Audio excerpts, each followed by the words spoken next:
Guten Morgen und herzlich willkommen zu einer neuen Podcast-Folge von mir. Ich hoffe, euch da draußen geht's gut, weil wir haben einfach das neue Jahr. What the fuck, Alter, es ist einfach 2025. Und ich habe irgendwie gestern, also vor ein paar Stunden, wo Silvester war, absolut nicht gecheckt, dass Silvester ist. Es war irgendwie so surreal. Ich weiss nicht, das Jahr irgendwie...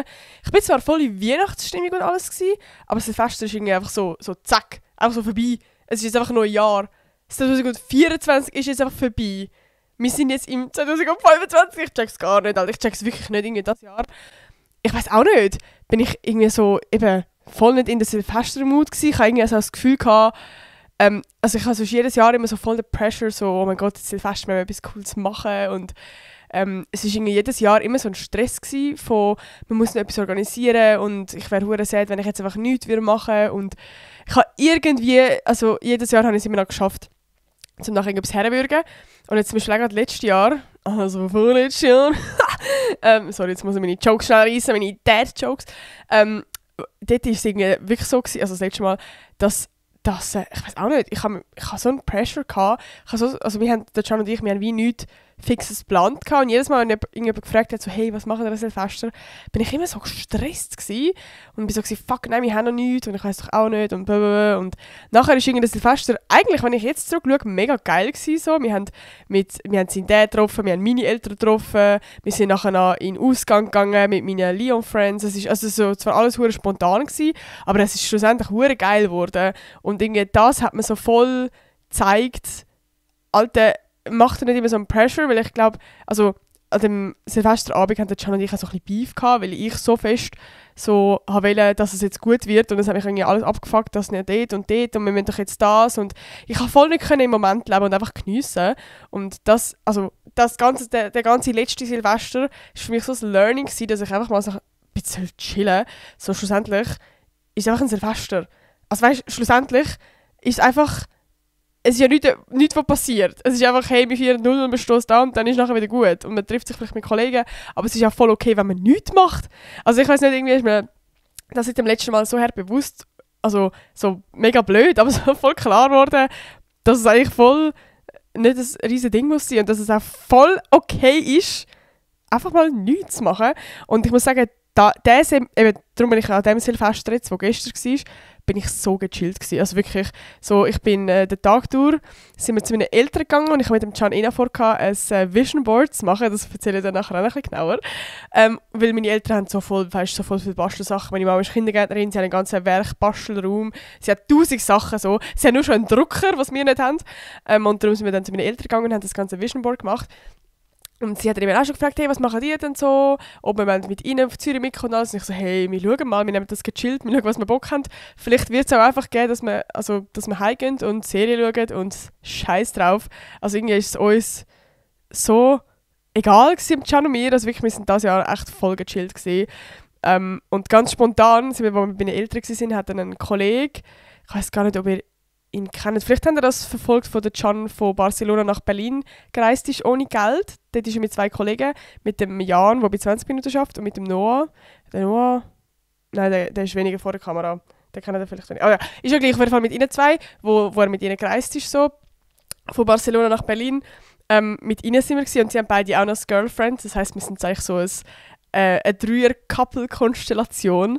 Sind wir ganz spontan noch zu ihnen heimgegangen, also zum Noah, und haben wir Silvester gefeiert. Und es ist so schön gewesen. Und ich weiss nicht, das ist für mich so ein krankes Learning gewesen, einfach mal kein Pressure zu haben.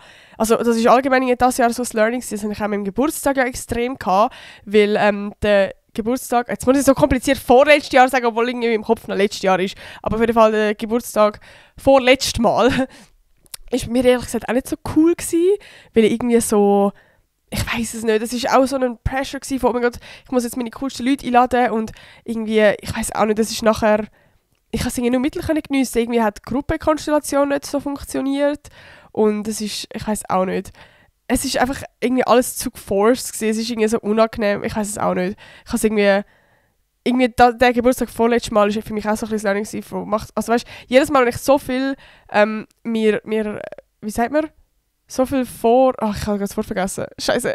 Wenn man gerade einfach sich so viel vornimmt oder so viel was ist das Scheißwort? Viele von wissen jetzt wahrscheinlich, was ich meine. Aber einfach so die ganze Zeit so Gedanken an und sich so Vorstellungen hat. Einfach wie es wird und alles. Ich fühle mich gerade so hilflos. Aber ja, dann wird man nachher eigentlich immer enttäuscht.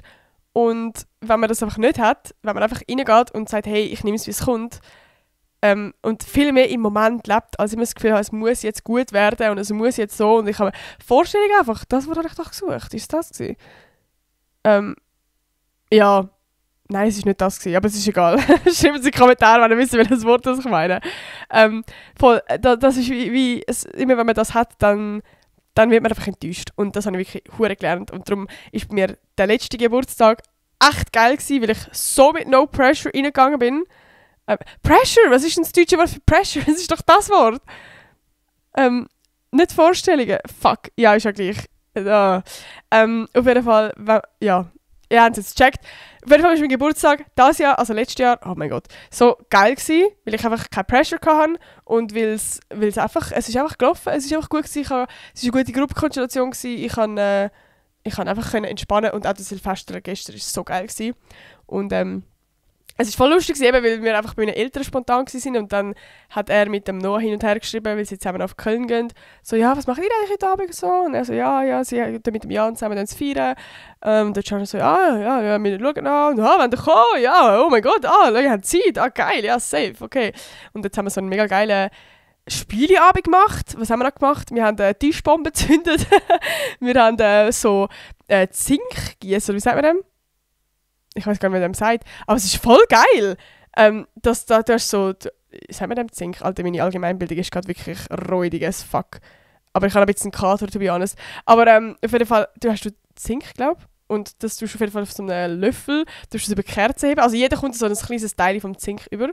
Und dann tust du es über den Löffel, über die Kerze heben. Und dann tust du ins kalte Wasser und dann entsteht so irgendetwas. Also weißt du, so einfach irgendeine, ja, eine Form oder whatever.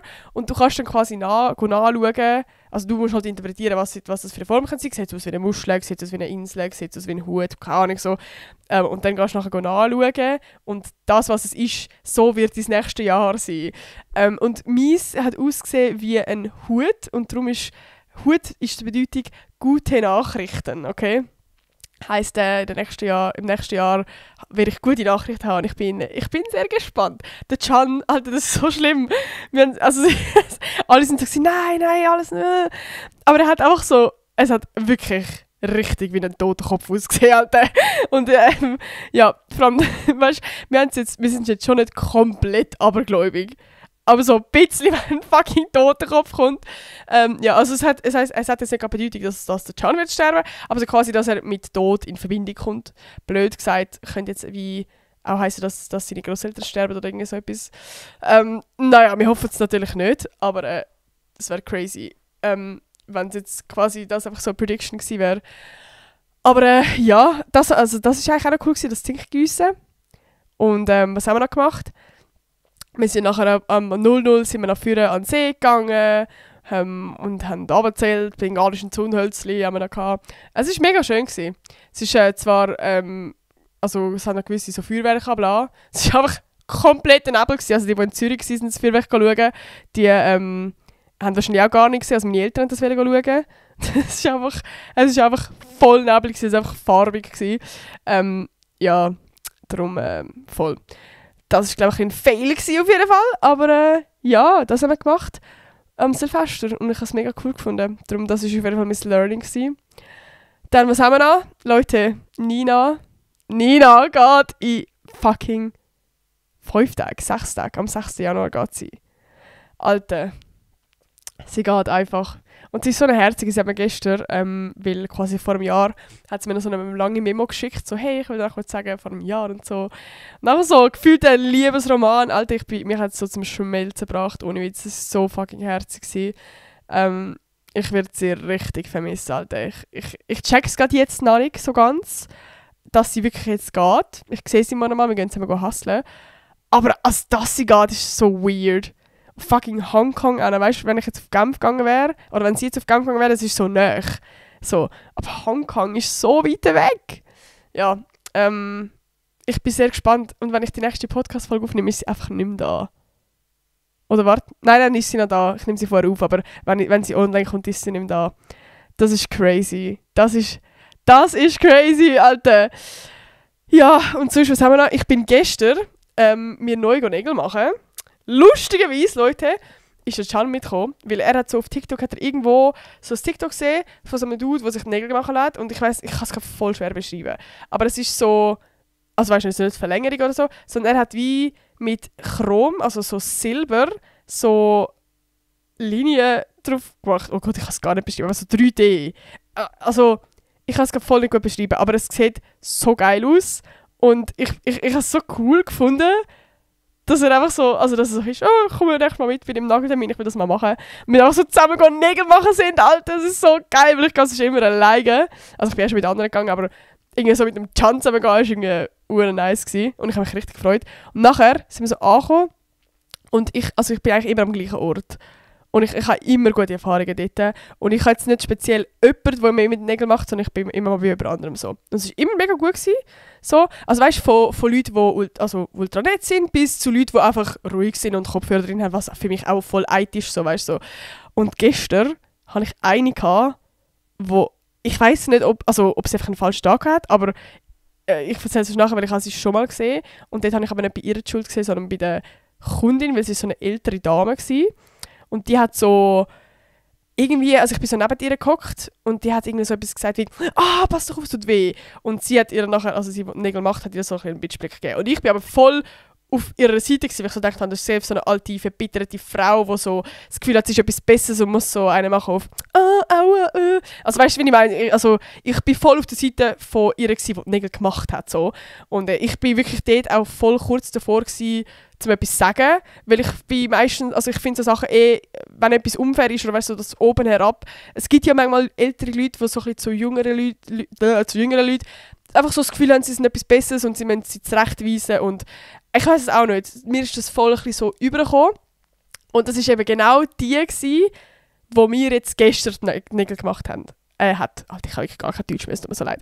Und die hat, also ich weiß nicht, also sie ist, es tut mir mega leid, richtig hardcore unsympathisch gewesen. Ich habe das schon lange nicht mehr erlebt. Weil, also wie, eben, man muss ja nicht mal ultra sympathisch sein und voll das, oh mein Gott, das Überfreundliche, aber wenigstens einfach normal mit einem reden. Und sie, also weißt du, wie ich meine? Aber sie, also ich kann das voll schwer erklären, weil ich jetzt schon vieles wieder vergessen habe von den genauen Details so, aber es hat so zwei, es war ein Girl gewesen, und es hat ein anderes Girl dabei gehabt. Und das andere Girl ist so, hey, hoi, ja, weißt du, so, blablabla. Und die hat den Can nachher die Nägel gemacht. Und sie, die ich hatte, sie hat halt wirklich komplett durchgehend Bitchblick und so mir extrem fest das Gefühl gegeben, wie fest sie gar keinen Bock auf das hat. Also weißt, es sind so kleine Sachen am Anfang gewesen, wie so Hand locker halten. Also weißt, einfach so, also sie hat so Deutsch geredet, so Hand locker halten. Also es hat irgendwie noch ein bisschen mehr böse, ich weiß es nicht. Und ich bin irgendwie so, ich probiere in dem Moment, wenn jemand so zu mir ist, immer so das Überfreundliche zu sein, damit ich irgendwie so blöd gesagt, sie versuchen kann, so ein bisschen anzustecken damit, was wahrscheinlich voll keinen Sinn macht. So. Aber ich bin dann immer so mega so, oh nein, sorry, tut mir mega leid, und will dann so einen Joke machen, so, weil ich gerade am die Farbe raussuchen bin. Ja, ich kann nicht so gut Multitasking. Weißt du, ich will so meine Jokes dann machen, damit es so ein bisschen locker wirkt. Und irgendwie, also es ist voll, ich weiß auch nicht, es ist voll, sie haben mir dann noch mehr im Bildblick so dazu gegeben. So. Und ja, keine Ahnung, es ist einfach durchgehend das gewesen. Vor allem das Schlimmste war, wo ich bin dann in so einem Moment, wenn jemand so zu mir ist, dann fange ich so an, voll People-pleasen.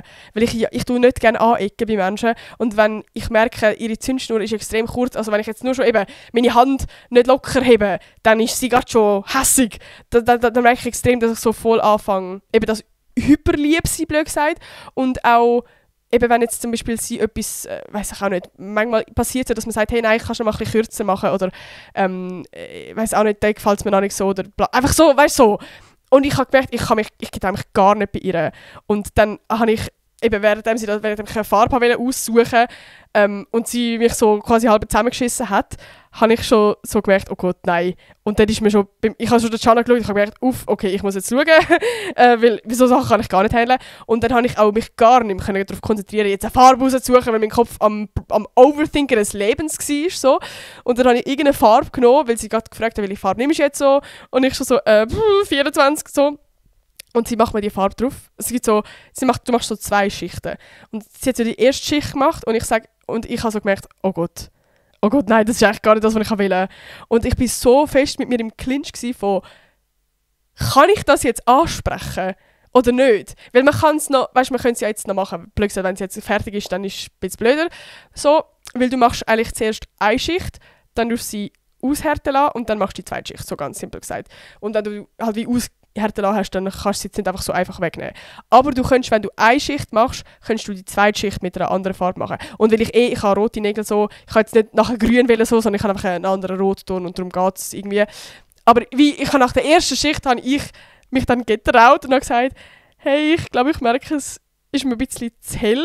Wäre es irgendwie möglich, doch noch eine andere Farbe so zu nehmen? Und ich habe meine Eier, also wirklich, ich habe so Angst gehabt. Und ich habe ihr so hart also wirklich, die ist von 180 auf 280 Grad gekommen, Alter. Ich habe wirklich den Schiss in der Hose gehabt. Aber ich weiss nicht, ich habe es voll schwierig gefunden, weil, also weißt, wenn du sonst, blöd gesagt, bei einer normalen Person bist, dann kannst du so Sachen easy ansprechen. Gerade, also weißt, ich verstehe voll, wenn sie fertig ist mit der Arbeit, dann fände ich es jetzt auch voll scheiße von mir, jetzt noch etwas zu sagen. Aber wenn du zumindest im Prozess noch bist und noch die Möglichkeit hast, um etwas zu sagen, dann geht das. So. Ja, darum bin ich dann so in dem Clinch und sie ist dann so komplett eben auf 280 und ich so, ja, das geht jetzt nicht mehr, du hast dich jetzt für die Farbe entschieden und so und ich weiß auch nicht. Und ich kann dann eben ihr mit meiner Hand auf der Farbe zeigen und sie so, ja, du darfst das jetzt nicht berühren, sonst muss ich jetzt alles putzen und einfach so komplett so und ich so, oh mein Gott, Entschuldigung, okay. Und jetzt musst du die Hand einfach rein tun, also weißt du, das Leuchtding so und ich habe es dann einfach gemacht und so. Oh mein Gott, das war so schlimm gewesen. Und nachher war es einfach so still gewesen, weil ich mich gar nicht mehr getraut, etwas zu sagen. Und nachher habe ich sie wieder rausgenommen und sagt sie, okay, was willst du denn für eine Farbe wählen? Und ich dann so, ja, vielleicht die. Und dann hat sie mich so nochmal so halb so, ja, aber du weißt schon, dass es einfach, also so komplett so der, weißt du? Und ich so, ja, okay. Ich wäre eigentlich schon fast auf dem Ding so, okay, es ist gleich, dann habe ich halt hässliche Nägel und zahle 80 Stutz dafür. Nein, ja, und nachher hat sie wie gesagt, also ich habe dann einfach vorgeschlagen, weißt, wir können einfach eine Schicht drüber machen. Weil wir haben ja erst eine Schicht gehabt, insgesamt brauchst du 2 Schichten und so. Also in meinem Kopf hat es ja wie Sinn gemacht, weil ich habe schon ein paar Mal meine Nägel gemacht, ich weiss, wie der Prozess mittlerweile so ist. So. Ja, oh, der Can kommt gerade rein. Was ist? Hey, sorry, ich habe keinen Akku mehr auf meinem Handy. Oh, der Can hat keinen Akku mehr auf seinem Handy? Ja, musst schnell eine Powerbank holen. Das ist super, dankeschön. Ja, danke für Spaß, danke. Ein Gruß vom Can.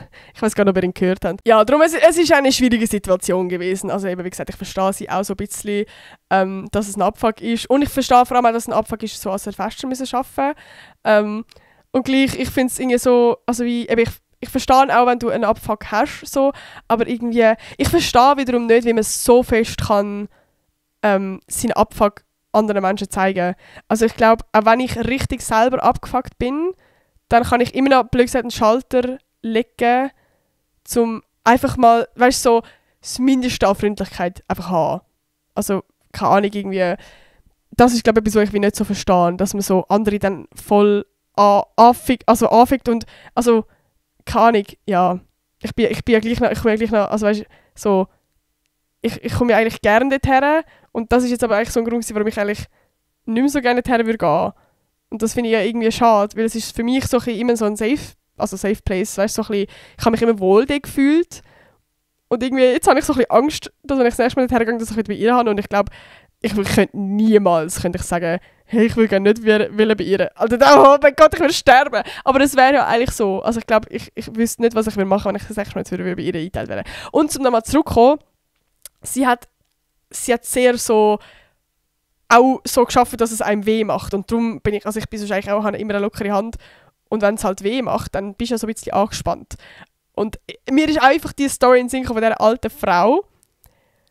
Und nachher hat es mir so ein ein Change gewesen. Also ich habe die Situation ganz anders wahrgenommen, als ich sie in Erinnerung habe. Also ich habe mir dann gedacht, hey, vielleicht ist es ja doch nicht so gewesen, wie ich es wahrgenommen habe, sondern vielleicht ist es auch wirklich so gewesen, dass die andere so auch so ein bisschen pisst war, weil ich mag mich noch an den Bitchblick erinnern, und ihren Weg gemacht hat. Und die andere hat das Nein mit den Deckel geklopft und hat dann irgendetwas gesagt. Ich weiß es nicht. Aber es ist auf jeden Fall für mich so ein bisschen, okay, ja, vielleicht. Aber ja, genau, das war meine Situation von gestern. Und was gibt es da Neues? Ich bin ja eben am YouTube durchziehen, Leute. Und ich habe jetzt letzte meinen Jahresrückblick gemacht. Ich habe es endlich wieder geschafft, weil ich habe vorletztes Jahr, ja, scheiße. Leute, es ist ein bisschen kompliziert. Ich sage jetzt immer noch letztes Jahr, okay? Wir sind im Kopf alle noch im 24, das stimmt schon, oder? Und darum, ich habe fürs 23, oder ich mache es auch so, fürs 23 habe ich eigentlich auch unbedingt einen Jahresrückblick machen, weil es ist so viel passiert. Ich bin damals ausgezogen, ich habe das Studium angefangen, es ist so viel passiert und ich hätte so einen geilen Jahresrückblick machen können und ich habe es nachher nicht geschafft. Und es hat mich so abgefuckt, weil ich es die ganze Zeit vorher zu machen und nachher habe ich es nicht gemacht. Und ich habe mir dieses Jahr einfach gesagt, du machst das jetzt, egal wie fest du Bock hast. Und es hat mich auch ein bisschen demotiviert, weil ich wie nicht so viel Videomaterial hatte von diesem Jahr, das Querformat ist, weil ich habe ja alles für TikTok gemacht. Und sonst habe ich halt immer so viele YouTube-Videos gemacht, dass ich genug Material hatte. Und das war auch so ein bisschen demotivierend gewesen. Aber ich habe es jetzt einfach durchgezogen. Es hat jetzt halt auch so ein paar eben so Hochformat-Videos drin. Aber ich finde es eigentlich voll nicht mehr so schlimm. Also es ist eigentlich gleich, ich bin mega, mega happy mit dem Video geworden. Es ist so ein bisschen ein aufwendiges Video halt, weil du musst halt zuerst überlegen, okay, was ist das ja passiert. Dann machst du einen ganzen Text, dann machst du das ganze Voice-Over, dann tust du alle Videos aussuchen vom ganzen Jahr und dann tust du die schön schneiden. Dann habe ich ein paar sonst Aufnahmen gemacht. Wir sind in einen Park gegangen und haben noch so ein bisschen Videos aufgenommen, die so ein bisschen Slow Motion sind, die man so zwischendurch einblenden kann. Ja, darum, es war ein fucking Aufwand gewesen, aber ich finde es voll ein geiles Video. Also ich schaue das voll gerne an und ich bin so stolz, dass ich das jetzt einfach geschafft habe. Ja, voll. Ich bin gespannt, was ihr dazu werdet sagen. Ein paar von euch haben es ja schon gesehen, haben so herzige Nachrichten geschrieben, es hat mich richtig fest gefreut, weil es halt einfach so ein bisschen zum einen ein persönliches Video geworden ist und halt zum anderen aufwendig. Also es ist halt wirklich so, ich habe probiert, nicht einfach nur zu sagen, hey, dann ist das passiert, dann ist das passiert, dann ist das passiert, sondern wie habe ich mich da gefühlt, wenn ich mich da gefühlt. Also gerade so, die All-In-Games ist für mich so ein gutes Beispiel, wo ich währenddessen, glaube nicht so fest gezeigt habe, wie es mir geht. Also die All-In-Games sind so das wie sagen wir denn, das Format gewesen, oder das Format, wo alle Influencer von der Schweiz, also fast alle so wie Squid Game-mäßig spielen. Und ja, ich habe einfach währenddessen habe ich einfach immer so ein bisschen euch mitgenommen und gezeigt, ich habe einen Vlog gemacht und so. Ich habe zwar im Vlog ein bisschen darüber geredet und es ist mir aber während diesen Tagen so also ja, ich will gar nicht zu viel spoilern, aber auf jeden Fall, ich erzähle wie im ganzen Jahresrückblick mal so, es ist für mich so ein bisschen ein Einblick in meine Gedanken- und Gefühlswelt, wo während dem Jahr so ein bisschen war. Auch die ganze Zeit, während der Lino, mein Hass, gestorben ist und so. Einfach so ein bisschen so. Und darum ist es für mich persönlich, auch wenn ich es jetzt nicht poste, einfach geil, dass ich das Video machen konnte und auch später noch anschauen kann. Voll, das ist sehr geil. Und wie gesagt, jetzt schon, ich habe jetzt gestern ein Moodboard gemacht, weil ich habe wirklich gerade durch den Jahresrückblick, ich weiß auch nicht, es war so Ende Jahr gewesen, und ich habe richtig gemerkt, irgendwie 2024 ist einfach nicht so mein Jahr gewesen. Es sind so viele Sachen passiert, es hat so viele Momente gegeben, also weißt du, es blöd gesagt, nur so die kleinen Momente, die voll irrelevant sind, haben irgendwie so, sich so gehäuft und irgendwie, ich weiß auch nicht. Es war einfach nicht mein Jahr gewesen, und es hat für mich, ich habe mehr negative Erinnerungen als positive Erinnerungen als 24, wenn ich mega cooles Zeug erlebt habe. Aber wie im 23 hat sich alles so geil angefühlt. Ich habe dort. Es ist so, ich habe so viele positive Erlebnisse gehabt. Und das Jahr ist irgendwie, ist alles so ein bisschen, ja, ich weiß auch nicht, also letztes Jahr. Ja, aber darum bin ich dieses Jahr hure motiviert gewesen, um ein Vision Board zu machen, beziehungsweise zu mir Ziel setzen fürs nächste Jahr.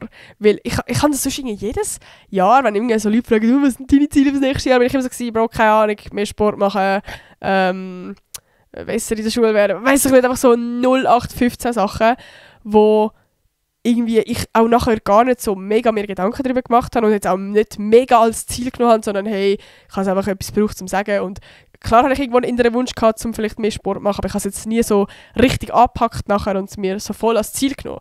Und irgendwie das Jahr ist das erste Mal gewesen, wo ich wirklich aktiv angeguckt bin und mir richtig Gedanken gemacht habe, okay, was möchte ich nächstes Jahr besser machen? Wieso ist das Jahr, das 24, nicht so geil gewesen? Ja, und einfach so, was möchte ich verändern in meinem Leben? Ich möchte irgendwie eine bessere Version von mir selber werden. Was kann ich für das machen?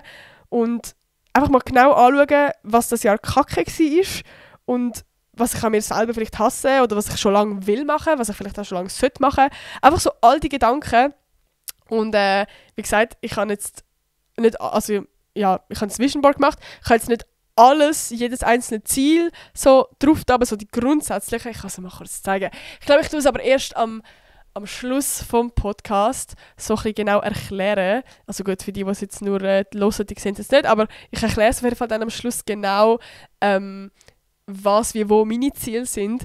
Aber ich will eigentlich voll euch inspirieren, um euch auch so ein bisschen Gedanken zu machen, was sind eure Ziele?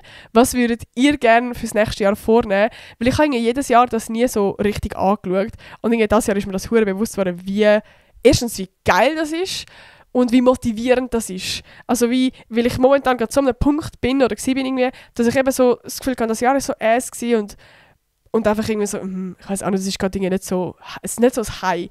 Also wie, keine Ahnung. Und ich habe jetzt gerade so viel Motivation für das Jahr, weil ich so Ziel habe, weil ich Bock habe, weil ich Sachen will verändern, weil ich will mich verbessern, mein Leben verbessern und ich weiß nicht, ich bin richtig hart motiviert und ich möchte euch auch so ein bisschen anstupsen und darum habe ich jetzt wie so ein paar, also ich habe 10 Themen, habe ich jetzt mir so ein bisschen überlegt und so ein bisschen Fragen dazu, die euch könnten so ein bisschen anstoßen, um euch überlegen, was eure Ziele fürs nächste Jahr sind. Vielleicht könnt ihr ja während ihr hört, ich weiß nicht, ob ihr gerade im Zug hockt oder in der Badewanne oder keine Ahnung, vielleicht habt ihr die Möglichkeit, gerade entweder in eure Notizen gehen und euch Sachen aufschreiben, eure Gedanken, die ihr jetzt gerade habt, und ihr könnt auch noch später nach dem Podcast euch so ein bisschen mal Gedanken machen. Oder vielleicht, wenn ihr gerade daheim seid, habt ihr einen Blog oder so, dann macht ihr einfach mal ein Mindmap, wo ihr in die Mitte schreibt, 2025 ist mein Jahr und jetzt all die 10 Kategorien dann so quasi raus dran und dann bei jeder kleinen Bubble dann euch so eure privaten Ziele aufschreiben.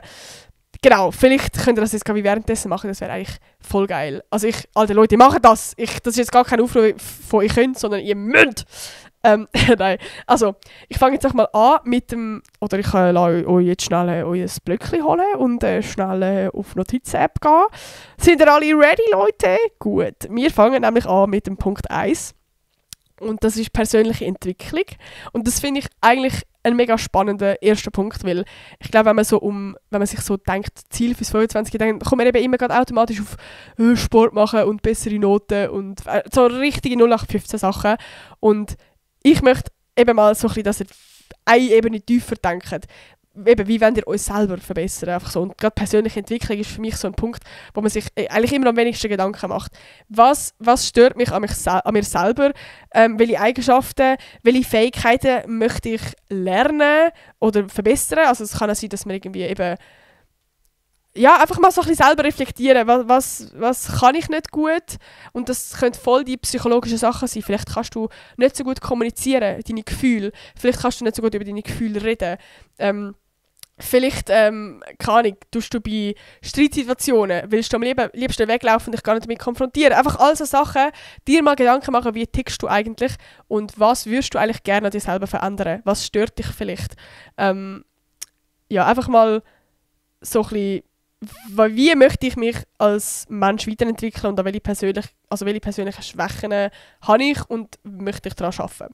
Voll, also so ein bisschen das. Ich habe jetzt zum Beispiel bei mir so ein bisschen im Moment leben. Also ich habe schon noch andere Sachen, aber die sind mir gerade, also ich weiß nicht, ich glaube, die sind mir noch ein bisschen zu private so. Aber ich habe zum Beispiel eins so im Moment leben. Bei mir ist voll das Ding, dass ich immer so in der Zukunft lebe. Ich habe das Gefühl, also wenn ich jetzt gerade da bin, dann bin ich schon am weiteren Punkt von was mache ich nach dem. Und wenn ich dann nach dem bin, dann mache ich mir schon Gedanken, was ist morgen. Also ich bin nie gerade in dem Moment, wenn ich jetzt gerade bin, und das klingt voll banal, aber ich finde das so, ich will das so fest im 25 machen. Einfach schnell immer kurz einmal einschnaufen, ausschnaufen, so, ich bin gerade da. Leute, ich bin gerade jetzt gerade in meinem Bett. Da vor mir steht eine Kamera, mir hören gerade keine Ahnung, wie viele Menschen zu. Okay, das ist vielleicht gerade ein weirder Gedanke. Aber einfach so mehr im Moment leben. Dann der zweite Punkt ist so ein bisschen Mental Health und Achtsamkeit. Das fließt so ein bisschen rein, aber es ist für mich schon nochmal ein tiefer Punkt. So, was habt ihr gerade für mentale Probleme? Was ist das, was euch im Alltag stresst. Also gerade Stress ist bei mir mega das Ding. So, wie kann ich besser auf meine mentale Gesundheit schauen? So, welche Stressquellen möchte ich reduzieren, gerade wenn das Thema Stress ist. Ich glaube, das ist wirklich mit dem meisten das Ding. Also gerade so meine letzte Podcast-Folge, wo es um Work-Life-Balance geht. Ich glaube, das hat wirklich fast jeder von euch betroffen. Das war insane gewesen. Einfach so, wie könnt ihr den Stress reduzieren? Wo könnt ihr Stress reduzieren? Wie kann ich mehr Ruhe und Ausgleichheit in meinen Alltag bringen? Einfach so all das. Und vielleicht, also, ich finde es auch mega gut, wenn man zum Beispiel so als Ziel hat, hey, vielleicht möchte ich das Ganze mal anschauen. Vielleicht möchte ich mir mal professionelle Hilfe holen. Vielleicht möchte ich mal mit jemandem reden, mit einer Therapeutin oder so. Und das kann ja auch ein mega grosser Schritt sein, wo man vielleicht sich nie getraut hat oder immer das Gefühl hat, das bringt mir eh nichts und so. Und vielleicht ist das so ein Jahr, wo ihr einfach mal eure ganzen mentalen Probleme, vielleicht auch von der Kindheit, anfangen aufarbeiten und euch genau anschauen und an dem arbeiten. Und das sind ja wie alles Sachen, die müssen nicht unbedingt, die müssen nicht, das fette Rucksäckchen müsst ihr nicht das Leben lang mit euch umtragen, sondern im 25 könnt ihr genau das Rucksäckchen vielleicht ein bisschen leichter machen. Und ich finde, das ist so ein mega wichtiger Punkt, den man irgendwie immer kurz vergisst, weil man im Alltag in diesen kleinen Sachen von Arbeiten und alles sich so keine Zeit nimmt, um mal so das grundlegende Problem, vielleicht, wo gerade euch Stress so hat. Eben bei mir ist zum Beispiel wirklich das Work-Life-Balance-Ding. So, ich nehme mir eigentlich voll nie Zeit, um das mal genau anzuschauen. Ich habe jetzt in der letzten Podcast-Folge schon recht intensiv darüber geredet, darum mache ich das jetzt auch nicht so. Aber ich will mir auf jeden Fall auch mega fest vornehmen, dass wir das nächste Jahr so ein bisschen genauer anschauen. Und ich habe jetzt auch schon meine genauen Ziele gesetzt, wo möchte ich reduzieren, dass ich das erreichen kann. Dass ich wirklich nicht mehr in das Ding komme von Dauerstress und Dauerschaffen und sich nie Zeit nehmen und alles. Darum ist das bei mir so ein bisschen das Ding. Der nächste Punkt ist Beziehungen und Freundschaften. Ich finde, das ist auch so etwas, wo man sich voll als Ziel setzen kann, so quasi, welche Freundschaften oder Beziehungen, also in welche möchte ich investieren, welche tun mir gut. Vielleicht einfach mal schnell sich klar machen, was sind wirklich Menschen in meinem Leben, wo ich will, die mich bereichern, die mich glücklich machen, die mich weiterbringen, die mich motivieren. Und was sind vielleicht Menschen, die mir eigentlich nicht gut tun. Und ich bin eigentlich viel zu fest gerade so in dieser Abhängigkeit. Oder ich weiß auch nicht, ich kenne es einfach nur noch von der Schule, dass wenn man also in der Klasse überlebst, einfach nur, wenn du eine Kollegin hast und eigentlich weisst so ein bisschen, dass sie dir nicht so gut tut. Aber du musst irgendwie das Schuljahr nicht überleben. Aber das ist auch anders möglich. Und ich finde, das ist etwas, wo man sich mega Gedanken machen soll. Hey, wer tut mir gut im Leben, wer nicht, was muss ich vielleicht loslassen, welche Beziehungen. Ich finde es auch voll okay, wenn das wenn es familiär ist, nur weil es Familie ist, muss es nicht. Müsst ihr nicht immer festheben, wenn es euch einfach nicht gut tut. Ist natürlich jetzt einfacher gesagt als gemacht, logischerweise, klar. Ja, einfach so, welche Konflikte könnt ihr vielleicht lösen? Vielleicht habt ihr gerade auch mit jemandem Streit oder sind distanziert und wisst eigentlich, da ist etwas im Raum, wo ihr einfach mal zusammenhocken und bereden müsst. Vielleicht müsst ihr das mal bei jemandem ansprechen, also bei dieser Person einfach mal klären, offen reden, über Gefühle reden. Und ich glaube, das sind alles Sachen, wo man sich vornehmen kann für das nächste Jahr. Und vielleicht auch eben, wie kann ich meine Kommunikation in Beziehungen verbessern. Das ist auch so ein Punkt, wo also gerade Kommunikation ist ja wirklich, ich könnte eine ganze Podcast-Folge mal über das Thema Kommunikation machen. Das ist so etwas, wo so viel kann auslösen, wenn es Missverständnisse gibt, wenn man nicht kann vielleicht auch gut erklären, was ist wirklich das, was jetzt einem gerade keine Ahnung, warum ich jetzt gerade wirklich hässig bin. Manchmal bin ich vielleicht hässig und auf den Can und sage, oh mein Gott, du hast jetzt gerade das verschoben, das hat mich jetzt gerade voll abgefuckt. Und eigentlich ist das Problem viel tiefer. Das war gerade der Ast gewesen, aber eigentlich muss ich zu der Wurzel schnell runtergehen und wirklich überlegen, was ist gerade wirklich mein Problem gewesen. Und wenn ich das wirklich finde, dann kann ich das viel besser an ihn kommunizieren und ich kann es auch besser verstehen. So das ganze Thema Kommunikation, an dem so ein bisschen mehr arbeiten. Dann ein weiterer Punkt, Gesundheit und Fitness.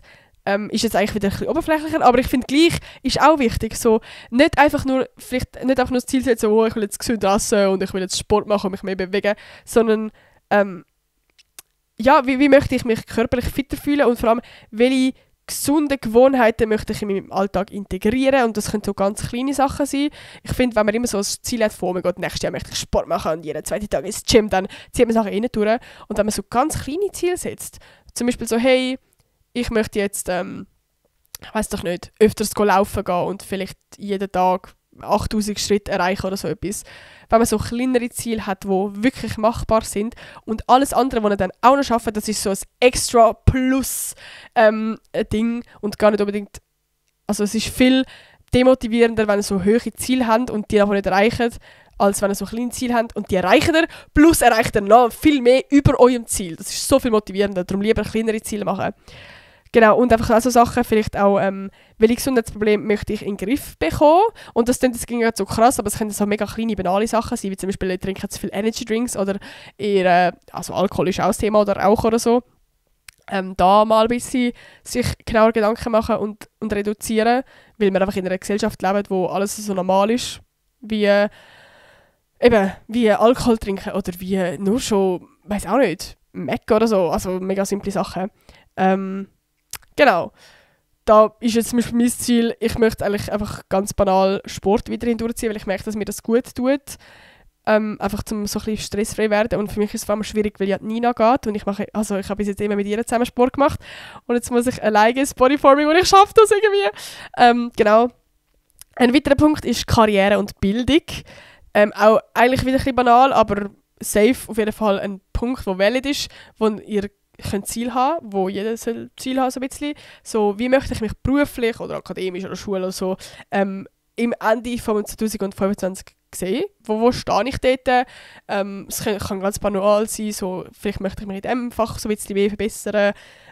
Welche neue Fähigkeiten oder Qualifikationen können mir beruflich helfen und wie kann ich mein Wissen in einem bestimmten Bereich erweitern. Und das können also voll kleine Sachen sein wie, hey eben, ich möchte Französisch besser werden. Was kann ich da machen? Und vielleicht ist das Ziel, hey, ich möchte einfach bessere Noten haben, ist vielleicht so scheiße, weil das probiere ich jedes Jahr. Ich probiere ja immer gute Noten zu haben. Aber was kann ich wirklich dafür machen? Vielleicht in Angriff nehmen, jetzt gerade als Beispiel Französisch, hey, ich will mir mal Nachhilfe holen in diesem Bereich. Ich will mal anfangen, Film auf Französisch zu schauen. Ich will wirklich mal einfach auch sonst Französisch mehr im Alltag integrieren oder einfach andere Sachen. Also viel mehr, dass er schon Lösungen sucht und das als Ziel nimmt, als einfach, ich möchte gute Noten, ich möchte bessere Noten, also ich möchte einen 4,5er im Französisch schaffen. So, das ist so, ja wie? So, das probiert er eben, wie gesagt, ja jedes Jahr besser zu werden, aber wir jetzt machen genauer tiefer rein, mal gucken, wie kann ich das überhaupt erreichen, so ganz genau. Voll. Dann Finanzen, das kann auch ein Ding sein, was habe ich da für Ziele? Kann zum Beispiel Sparen sein, vielleicht gebe ich jetzt viel Geld aus, vielleicht shoppen ich zu viel, ich möchte einfach mal ein bisschen mehr sparen. Vielleicht auch für was möchte ich sparen? So, ich habe mir das schon lange gewünscht, ich möchte unbedingt im Sommer dort und dort in die Ferien. Für das setze ich mir das Ziel, genug Geld sparen, vielleicht auch mögliche Schulden, die ihr habt, die ihr unbedingt abbauen wollt. Und einfach allgemein, wie kann ich besser mit Geld umgehen? Vielleicht habt ihr Bock, mit diesem Jahr anfangen zu investieren oder mal euch mit dem Thema Geld auseinandersetzen und euch so ein bisschen aufklären, weil das halt wirklich ein Thema ist, das du in der Schule einfach nicht lernst. Und so einfach ein bisschen mehr in das ganze Thema kommen und so ein bisschen sich weiterbilden in diesem Ding. Genau, ein weiterer Punkt ist das Thema Reise und Abenteuer, wenn man gerade schon davon redet. So, wo möchte ich hinreisen, was möchte ich erleben, was möchte ich für neue Aktivitäten oder Erlebnisse ausprobieren. Vielleicht, also kann ja auch etwas sein wie, ich möchte dann das erste Mal Bungee-Jumping machen. Bei mir ist es zum Beispiel voll funny, ich bin noch nie beim Coiffeur gewesen. Und ich habe mir immer gesagt, wenn ich 24 bin, vielleicht gibt es irgendjemand aus, was sich noch mal erinnern. Das wäre insane. Könnt ihr das in die Kommentare schreiben, wenn ihr das noch wisst?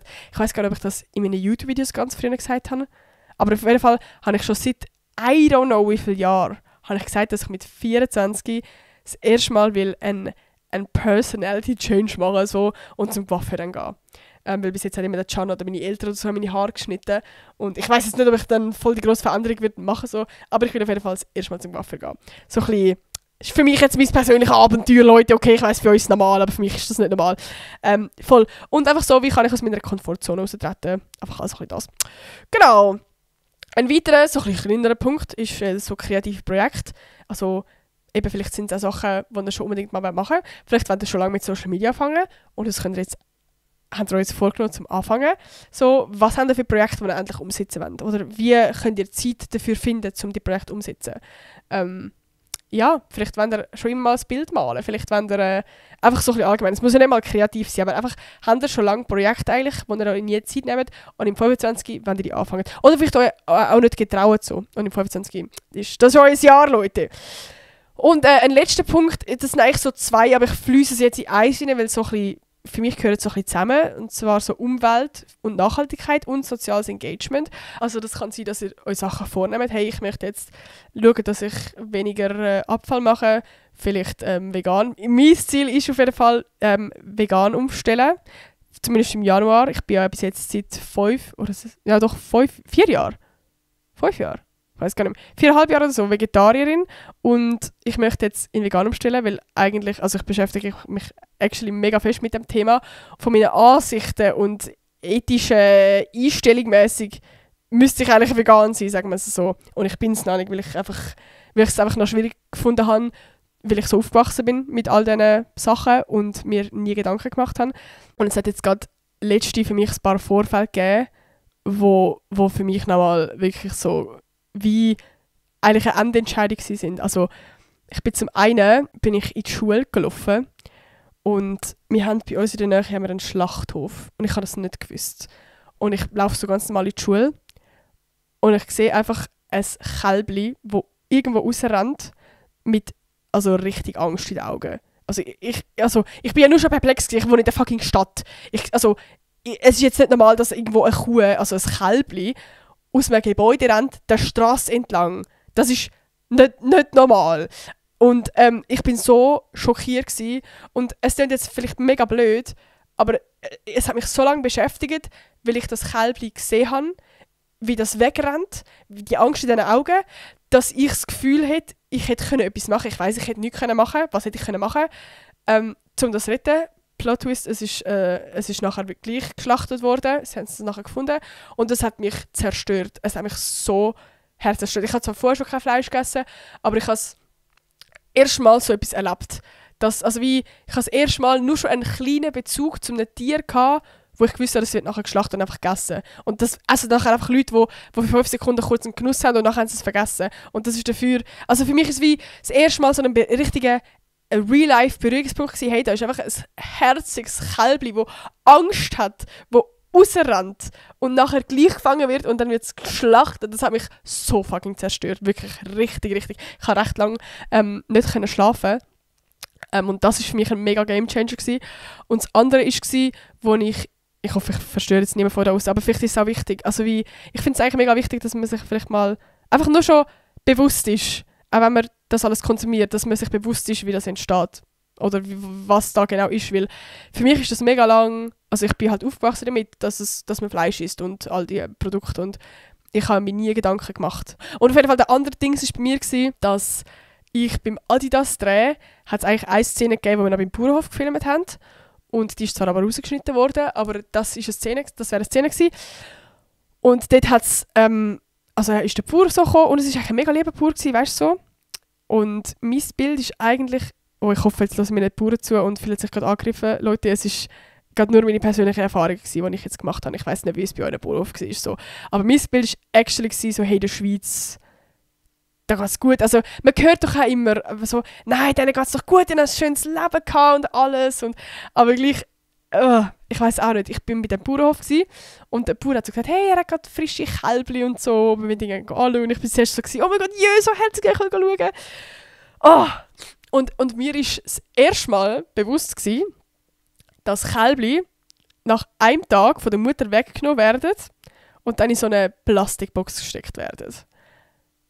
Und dann einfach so also wirklich, die sind alle so, ich weiß nicht, mein Herz ist so, also wirklich in 1000 Stück geteilt worden, wo ich die Kälber gesehen habe, alle in dieser einzelnen Plastikbox, sondern vielleicht wissen ihr, wie die aussehen, so im kleinsten Ecke komplett verschreckt und weiss doch nicht, so, also wie du bist gerade auf die Welt gekommen und dir, also auch nur schon, ich weiss auch nicht, auch nur schon, wenn ich gerade die Mutter, die Kuh, das ist einfach, das Kälbchen wird einfach nach einem Tag weggenommen. Du bist so die ganze Zeit schwanger gewesen, so. Ich weiß auch nicht, das hat mein Herz zerrissen. Dann habe ich so eine Abteilung, sage ich mal, ein Keg gesehen mit nur schwangeren Kühen. Das habe ich irgendwie auch strange gefunden. Dass einfach so, die warten eigentlich einfach bis gebären, dann wird das Kind weggenommen und dann müssen sie wieder Milch, also dann müssen sie Milch geben. So. Das ist zum Beispiel auch ein Fakt, den ich lange nicht gewusst habe. Das ist mega blöd, so dumm. Aber ich habe das Gefühl, Kühe, die geben ewig, das sind jetzt nicht dafür, dass sie einfach Milch geben, aber Kühe geben ja auch einfach wie jedes andere Säugetier einfach erst Milch, wenn sie ein Kind geboren haben. Und das ist so ein bisschen der Zyklus. Und das ist so dumm, aber ich habe es mega lange nicht gewusst. Ja, ich hätte jetzt gerade ein bisschen zu fest ins Detail. Aber auf jeden Fall, ich habe auch einfach noch gesehen, wie es junge Kälbli so die Hörner schon weggemacht haben und den Schwanz gekürzt haben. Und es hat auch brutal ausgesehen, weil es einfach, die haben halt wie so 2 Löcher so im Kopf gehabt. Es hat richtig brutal ausgesehen. Ja, auf jeden Fall, lange Rede, kurzer Sinn. Die 2 Ereignisse sind für mich wirklich sehr einschneidend gewesen. Sehr einfach, weil es sehr mal eine persönliche Berührung ist. Also weißt, ich beschäftige mich ja wirklich oft mit dem Thema, habe schon viele Sachen gesehen, Videos und so, aber einfach das persönlich mitzuerleben, das ist für mich nochmal ein anderes Ding gewesen. Darum möchte ich eigentlich das auf jeden Fall schaffen. Aber ja, das ist schon too deep into the Thema gewesen, es tut mir leid, falls es euch gar nicht interessiert hat. Aber voll, einfach so ein bisschen, das kann ein Punkt sein, wo ihr euch vielleicht weiterbildet, Thema Umwelt, Nachhaltigkeit. Welche nachhaltigen Entscheidungen möchte ich treffen? Wie kann ich meinen Alltag umweltfreundlicher gestalten? Welche Bereiche kann ich weniger konsumieren und mehr wiederverwenden? Einfach so ein bisschen, es gibt ja tausende Punkte, also Fast Fashion könnte etwas sein oder keine Ahnung was, wo man sich einfach so ein bisschen Gedanken machen kann, hey, wie viel stehe ich hinter dem? Oder nur schon, vielleicht, wenn ihr euch mal so ein bisschen aufklären. So, hey, was ist das eigentlich, was ich die ganze Zeit mache, was für uns normal ist? So. Und auch so soziales Engagement kann es ja sein, dass es so, wie kann ich einen positiven Einfluss auf mein Umfeld oder einfach auch Gesellschaft haben. Vielleicht, ja, habt ihr Lust, mal etwas zu spenden oder irgendwo, weiss doch nicht, eine Gratisarbeit zu machen in einem Altersheim oder einfach so. Ich habe auch so Videos gesehen, wo Leute an Weihnachten im Altersheim Geschenke gemacht haben und einfach so herzige Sachen, weißt du, das sind so, für uns sind das teilweise so Sachen, die so simpel sind, wo für die so viel ist. Wirklich, man gibt denen so viel und ich finde, das ist so etwas Schönes. Voll in welchen Bereichen möchte ich anderen helfen oder mich engagieren oder vielleicht eben, welche Organisationen oder Projekte will ich gerne unterstützen. Es gibt auch mega coole Sachen, die man kann so im Sommer machen und so, wo man kann irgendwie eben in andere Länder gehen helfen und so oder eben tierschutzmäßig kann helfen oder so. Also ja, es gibt auf jeden Fall noch viele so Sachen. Ja, ich merke gerade, meine Stimme ist verdammt trocken. Ich glaube, das ist ein verdammt langer Podcast geworden. Aber ich hoffe, es hat euch gleich interessiert. Ich kann jetzt eigentlich mein Vision Board noch zeigen, Leute. Also ich habe jetzt schon viel erzählt, darum gehe ich jetzt so ein bisschen schneller durch. Aber ich zeige es jetzt ganz kurz, ich muss schnell ein bisschen vorkommen. Und zwar fängt es bei mir, seht ihr das? Fängt es bei mir links oben an. New Home, dort Can und ich, wir müssen ja ausziehen. Weil unsere Wohnung abgerissen wird und wir wollen eigentlich in Zürich wieder eine Wohnung finden und das ist fucking pain. Aber wir wollen unbedingt wieder eine neue Wohnung finden in Zürich. Und das ist auf jeden Fall das Ziel. Wir haben actually schon ein paar Vorstellungen, wie sie aussehen. Natürlich hoffen wir, dass wir überhaupt eine finden. Aber das wäre auf jeden Fall unsere Wunschvorstellung. Dann, was habe ich noch? Dress to Express. Ich habe da so ein paar geile Outfits, die ich geil gefunden habe, ausgesucht und da drauf. Also das sind übrigens alles Bilder von Pinterest, das sind keine persönlichen Bilder. Drauf denken. Und ich will unbedingt das nächste Jahr, also das Jahr, so ein bisschen mehr, ja, mich getrauen mit Kleidern. Weil ich gehe an eine fucking Kunstschule, ich könnte ja so raushauen, es ist eigentlich jedem scheißegal dort. Und es gibt auch Leute, die hauen komplett raus, weißt du so. Und ich habe immer noch Angst und eigentlich könnte ich einfach auch mal raushauen und einfach auch mal, so, ich habe mir jetzt so, wie sagen wir, so spitzige, nicht High Heels, aber so ganz kleine Absätze, die so geil aussehen mit so fetten Hosen. Und ich muss mich noch jetzt auch zum Beispiel jetzt gerade so die zu rocken in der Schule und ich will das unbedingt machen. Darum, das ist so ein bisschen mein Ziel, Dress to Express. Dann Stronger Than Excuses, einfach so ein bisschen meinen Sport wieder hindurchziehen, das habe ich ja gesagt. Dann meine 2024 Era, wo ich 24 wird und neue Haare will ausprobieren und all das. Das Vegane da unten, habe ich auch gesagt. Dann meine Work-Life-Balance habe ich auch gesagt. Ich möchte da oben habe ich so ein bisschen Year of Grind, wo ich so ein bisschen YouTube zum Beispiel und einfach so Sachen will durchziehen. Und unten dran ist Reset, Recharge, Relax, dass ich einfach so ein bisschen, ja, ein bisschen chillen, gerade auch so Ferien habe ich immer das Gefühl, ich muss so voll... Ich habe nie einen Moment, wo ich komplett runterfahre. Also merkt, hört meine Stimme, wie sie sich verabschiedet. Voll. Und oben habe ich noch Quality Time, dass ich so mit dem Can so ein bisschen mehr Quality Time will haben, weil wenn du eben, weiß auch nicht, wenn du halt zusammen wohnst, dann also haben wir viel Quality Time in dem Sinn, aber ich finde es auch cool, eben so aktiv Dates planen. So wirklich, jetzt gehen wir zusammen bowlen und so. Das will ich so ein bisschen öfters machen. Genau, das ist mein Vision Board. Und in der Mitte steht noch 2025 ist mein Jahr. Und es wird auch euer Jahr, Leute. Voll. Ich bin mega gespannt. Ich könnt auch gerne in die Kommentare schreiben, was so ein bisschen eure Ziele sind vom nächsten Jahr. Also von diesem Jahr. Alter! Ja, und dann würde ich sagen, wir rocken das. Das wird unser Jahr, Leute. Wir sehen uns in einem Jahr wieder. Also wir sehen uns jetzt durch das ganze Jahr durch, aber in einem Jahr werde ich dann mal über das reden und euch sagen, was ich so ein bisschen erreicht habe. Und ich könnt dann auch in die Kommentare schreiben, was ihr erreicht habt. Ich könnt dann genau unter diese Podcast-Folge schauen, was ihr so viel Ziel gehabt habt. Und dann schauen wir das zusammen an. Und ich bin gespannt. Und sonst schreibt es auf ein Zettel oder so und versteckt es an einem Ort, also wo ihr es nachher noch wisst, aber wo ihr es erst wieder vorholt in einem Jahr, um zu schauen, ob ihr das alles erreicht habt. Das ist auch so satisfying.